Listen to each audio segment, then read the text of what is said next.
ओम शांति।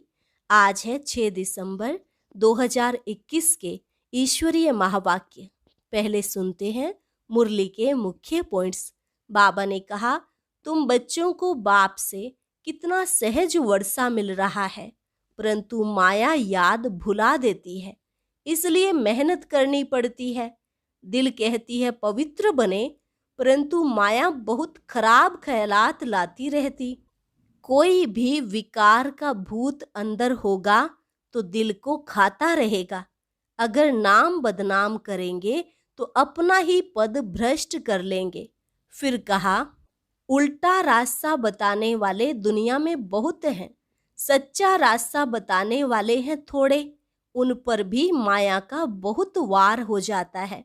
बाबा देखते हैं कईयों का क्रोध का भूत निकलता ही नहीं है, आपस में लड़ते रहते, एक दो को गाली देते। यह बहुत खराब है। अपने को शांत रखने की युक्ति रचनी है। औरों को कहते क्रोध का दान दो और खुद क्रोध करते रहें तो लोग क्या कहेंगे कि तुम खुद तो क्रोध करते हो, फिर हमको कैसे कहते हो। इसलिए क्रोध भी छोड़ना पड़े। लोभ भी बहुतों में है। कपड़े का, जूते का, पाई पैसे की बात पर झूठ बोलते रहते हैं। यह सब लोभ की निशानियां हैं। टू मच आशाएं नहीं होनी चाहिए। समझना चाहिए हमने 5 विकार बाबा को दान दिए हैं, तो फिर वापस क्यों लें। और लास्ट में बाबा ने कहा, रात्रि को सोने के समय जांच करनी है कि आज सारे दिन में बाप को कितना याद किया, कितनों को बाप का परिचय दिया। यह भी व्यापार है। तुम्हें अपनी कमाई करनी है। ज्ञान का एक एक रत्न कम नहीं है। एक रत्न भी स्वर्ग का मालिक बना सकता है। और अब सुनते हैं महावाक्यों को विस्तार से। मुरली का सार। मीठे बच्चे, दान में दी हुई चीज कभी भी वापस नहीं लेना।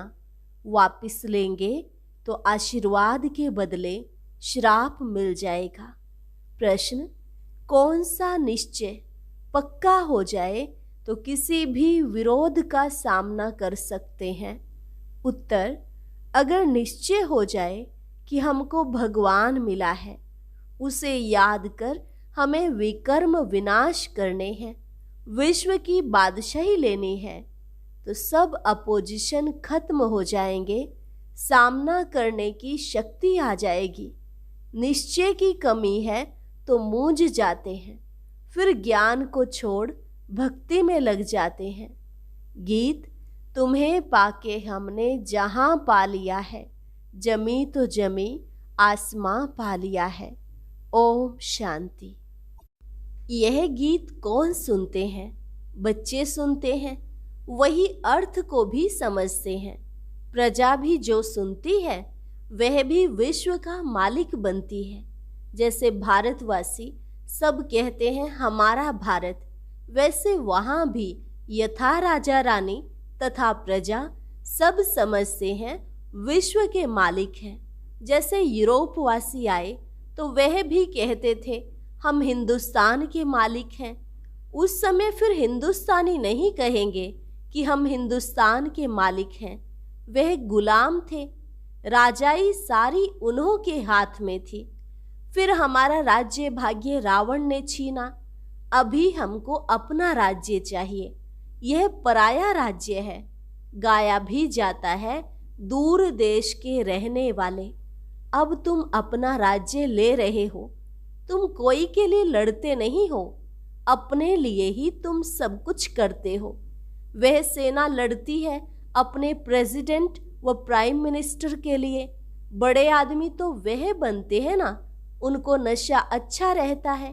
फिर भी अभी कहते हैं ना भारत हमारा है, परंतु भारतवासियों को यह पता नहीं है कि यह कोई हमारा राज्य नहीं है, यह रावण का राज्य है जिसमें हम रह रहे हैं। राम राज्य में ऐसे नहीं कहेंगे कि यह पराया है। अभी भारत पर रावण का पूरा राज्य है। राम का राज्य था, देवताओं का राज्य था, अभी नहीं है। तुम जानते हो 5000 वर्ष के बाद हम राज्य ले रहे हैं। किससे? परमात्मा बाप से। राम अक्षर कहने से लोग मूंझते हैं, इसलिए बेहद का बाप कहना ठीक है। बाप अक्षर बहुत मीठा है, बाप ही वर्षा याद दिलाते हैं। एक बाप के सिवाय और सब कुछ भूल जाना है। हम आत्माएं बाप से वर्षा ले रही हैं। बाप आकर तुमको आत्म अभिमानी बनाते हैं। हम आत्मा हैं। आत्मा कितनी छोटी महीन है, उसमें 84 जन्मों का पार्ट भरा हुआ है। यह मोटी बुद्धि वाले मनुष्य नहीं जानते हैं, न समझा सकते हैं। बाबा से वर्षा ले रहे हैं, कितना सहज है, परंतु माया भुला देती है। इसलिए बच्चों को मेहनत करनी पड़ती है। इसमें कोई हथियार बारूद की बात नहीं, न कोई ड्रिल आदि सीखनी है, न कोई शास्त्र आदि उठाना है। सिर्फ बाबा को याद करना है। बाप जो सुनाते हैं वह धारण करना है। हम अपना राज्य भाग्य ले रहे हैं। जैसे नाटक में एक्टर पार्ट बजाकर फिर कपड़े बदली कर अपने घर जाते हैं, वैसे तुम्हारी बुद्धि में भी है कि अब नाटक पूरा होने वाला है, अब अशरीरी बनकर घर जाना है। हम हर 5000 वर्ष के बाद पार्ट बजाते हैं। आधा कल्प राज्य करते, आधा कल्प गुलाम बन जाते। बच्चों को कोई जास्ती तकलीफ नहीं देते हैं। बुद्धि में सिर्फ याद रहनी चाहिए। पुरुषार्थ कर जितना हो सके यह भूलना नहीं चाहिए। अब नाटक पूरा होता है, बाकी थोड़ा समय है, हमको जाना है। ऐसे ऐसे अपने साथ बातें करते करते तुम पावन बन वापिस चले जाएंगे। हर एक बच्चा जान सकता है कि मैं बाबा को कितना याद करता हूँ, चाहे कोई चार्ट लिखे या ना लिखे, परंतु बुद्धि में तो रहता है ना। तो सारे दिन में हमने क्या क्या किया। जैसे व्यापारी लोग अपनी मुरादी संभालते हैं रात्रि को, यह भी व्यापार है। रात्रि को सोने के समय जांच करते हैं कि सारे दिन में बाप को कितना याद किया, कितनों को बाप का परिचय दिया। जो होशियार होते हैं उनका धंधा अच्छा चलता है। बुद्धू होगा तो धंधा भी ऐसे ही चलेगा। यह तो अपनी कमाई करनी है। बाप सिर्फ कहते हैं मुझे याद करो, चक्र को याद करो तो चक्रवर्ती राजा बनेंगे। इसमें टू मच आशाएं नहीं होनी चाहिए। गांव में रहने वालों को आशाएं कम रहती हैं, साहूकारों को बहुत होती हैं। वे अपनी गरीबी में ही खुश रहते हैं। रोटला खाने पर हिर जाते हैं, सूखी रोटी खाने की आदत पड़ जाती है। साहूकारों में इच्छाएं बहुत होती हैं, माँ बाप को ही तंग कर देते हैं। बाबा अनुभवी है, गरीबों पर रहम भी आता है। गरीब देखेंगे इतना बड़ा आदमी ज्ञान सुनता है तो हम भी सुने। चित्र तो बाबा ने बहुत बनवाए हैं। कोई कहते हैं हमको सर्विस चाहिए, बाबा कहते हैं पहले तुम होशियार बनो फिर सर्विस पर जाओ। क्योंकि आजकल भक्ति का भी जोर है। एक तरफ समझाओ, दूसरे तरफ गुरुओं की चक्री चलती है। वह डरा देते हैं, तुम अगर भक्ति नहीं करेंगे तो तुमको फल कैसे मिलेगा। भक्ति से तो भगवान मिलता है। जब तक इस ज्ञान में पक्का हो जाए, पूरा निश्चय हो जाए कि हमको भगवान मिला है, वह हमको कहते हैं कि मुझे याद करो तो विकर्म विनाश हो जाए। जब यह पक्का निश्चय जम जाए तब ही किससे सामना कर सके। तुम्हारे से भी अपोजिशन है। तुम एक बात कहते, वह दूसरी बात कहते। दुनिया में बहुत मठ पंथ हैं जहाँ मनुष्य जाकर कुछ न कुछ सुनकर आते हैं। गीता का भी भिन्न भिन्न अर्थ सुनाते हैं तो मनुष्य फंस पड़ते हैं। सन्यासी कभी गृहस्थियों को नहीं कहेंगे कि विकार में नहीं जाओ। अगर वह कहें भी कि निर्विकारी बनो, फिर क्या होगा। एम ऑब्जेक्ट तो कुछ है नहीं। उल्टा रास्ता बताने वाले दुनिया में बहुत हैं, सच्चा रास्ता बताने वाले हैं थोड़े। उन पर भी माया का बहुत वार होता है। दिल कहेगी पवित्र बने, परंतु माया बुद्धि को फिराती रहेगी, बहुत खराब ख्यालात लाती रहेगी। माया की लड़ाई है बहुत, चलते चलते तूफान बहुत आते हैं। अगर कोई भी विकार का भूत अंदर होगा तो दिल को खाता रहेगा। कोई को कहेगा क्रोध का दान दो और खुद क्रोध करते रहेंगे तो लोग कहेंगे तुम खुद क्रोध करते रहते हो, फिर हमको कैसे कहते हो। तो क्रोध को भी छोड़ना ही पड़े। क्रोध कोई छिपाकर तो नहीं किया जाता है। क्रोध में तो आवाज बहुत होता है। आपस में लड़ते हैं, एक दो को गाली देते हैं। बाबा देखते हैं क्रोध का भूत निकलता ही नहीं है। कोई कोई यहाँ सम्मुख बाबा के होते भी क्रोध कर लेते हैं। बहुतों में क्रोध का भूत आ जाता है। यह बहुत खराब है, तंग करते हैं।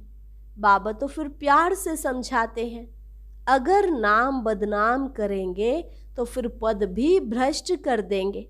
यह तो समझाना चाहिए कि तुमने 5 विकार बाबा को दान दिए हैं तो फिर वापस क्यों लेते हो। अगर फिर क्रोध कर लिया तो ग्रहण छूटेगा नहीं, वह फिर वृद्धि को पाता है। बाप की आशीर्वाद के बदले श्राप मिल जाता है, क्योंकि बाप के साथ धर्मराज भी है। यह भी ड्रामा में नूंद है। क्रोध करना यह भी पाप है। जिनमें 5 विकार है उनको पाप आत्मा कहा जाता है। सतयुग में है सब पुण्य आत्मा, वहां कोई पाप नहीं करते। अभी जन्म जन्मांतर के पापों का बोझा सिर पर बहुत है, परंतु योग बल से कट करना है। माया बड़ी खराब है। लोभ बहुतों में है। कपड़े का, जूते का, पाई पैसे की बात का लोभ है तो झूठ बोलते रहते हैं। ये सब लोभ की निशानियां हैं। यहाँ तो सब कुछ मिलता है, बाहर में तो घर घर में खिटखिट लगी हुई है। संग भी बहुत खराब है। पति ब्राह्मण तो स्त्री शूद्र, स्त्री ब्राह्मणी तो पति शूद्र। घर में ही हंस और बगुले, बहुत खिटपिट रहती है। अपने को शांत रखने की युक्ति रखनी होती है। घर बार छोड़ना भी बाबा अलाउ नहीं करते। ऐसे बहुत आश्रम है जहाँ बाल बच्चों सहित जाकर रहते हैं। फिर खिटपिट तो सब जगह होती होगी, शांति कहाँ भी नहीं है। सच्ची सच्ची शांति, सुख, पवित्रता 21 जन्मों के लिए तुम बच्चों को अब मिल रही है। ऐसी मत और कोई दे न सके। बाबा कहते हैं मैं कितना दूर देश से आता हूँ सर्विस करने, तुमको भी सर्विस करनी है। प्रदर्शनी मेले में बहुत नहीं समझ सकते। भल गवर्नर ओपनिंग करते हैं, परंतु यह थोड़े ही बुद्धि में आता है कि इन्हों को परमात्मा पढ़ाते हैं ब्रह्मा द्वारा, जिससे विश्व का वर्षा मिलता है।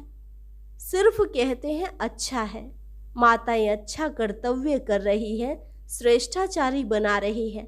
भले यह भी लिखते हैं कि मैं मानता हूँ कि गीता भगवान ने गाई है, लिख दिया, परंतु बुद्धि में थोड़े ही बैठता है, ना पुरुषार्थ चलता है समझने का।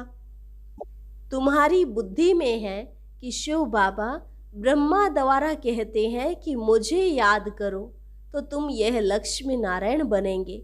यह पैगाम सबको सुनाना है। तुम पैगंबर के बच्चे हो और जो भी आते हैं वह धर्म स्थापक है। तुम सबको यह मैसेज सुनाओ कि बाबा स्वर्ग नई दुनिया की स्थापना कर रहे हैं।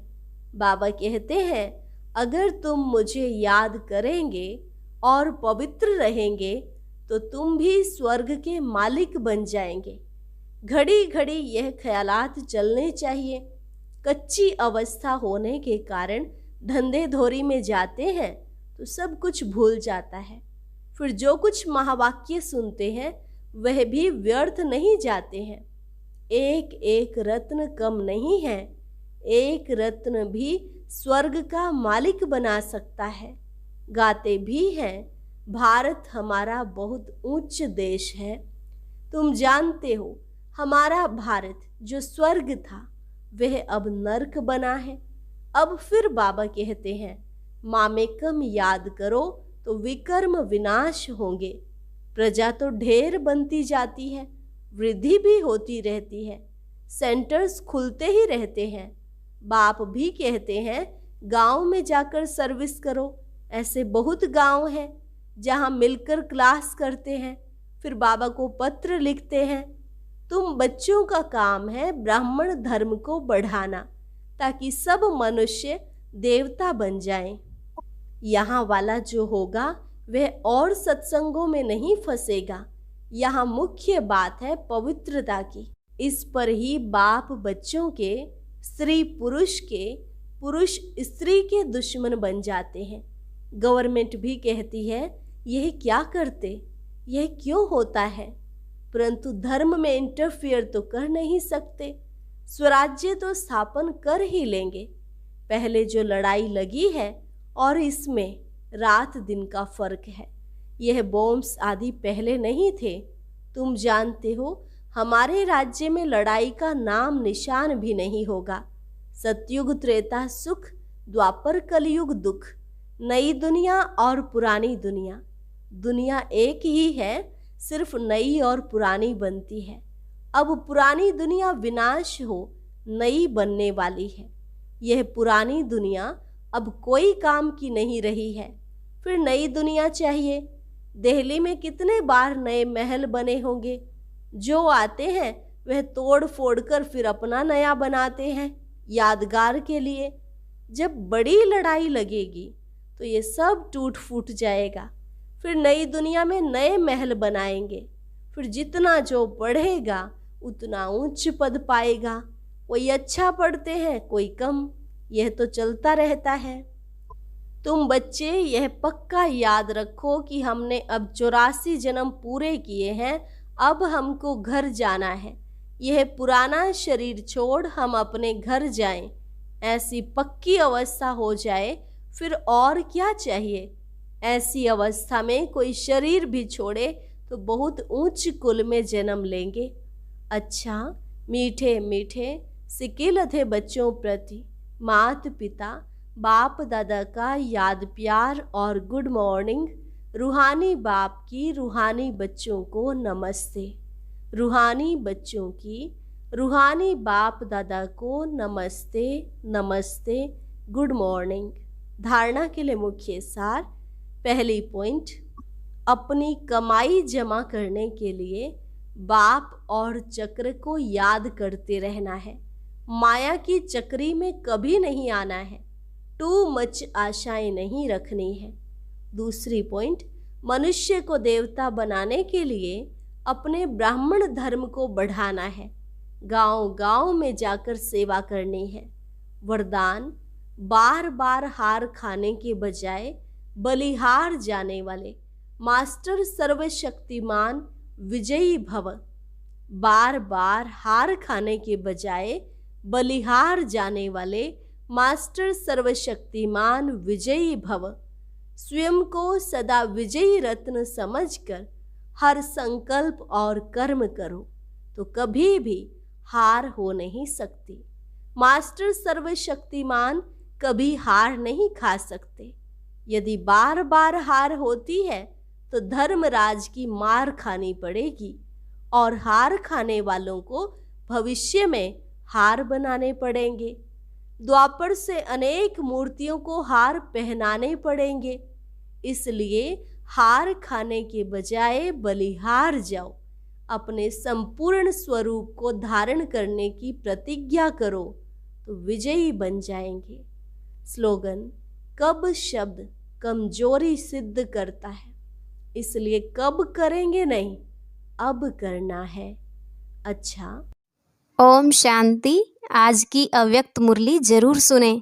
उसके लिए ऊपर दिए गए बॉक्स को टच करें।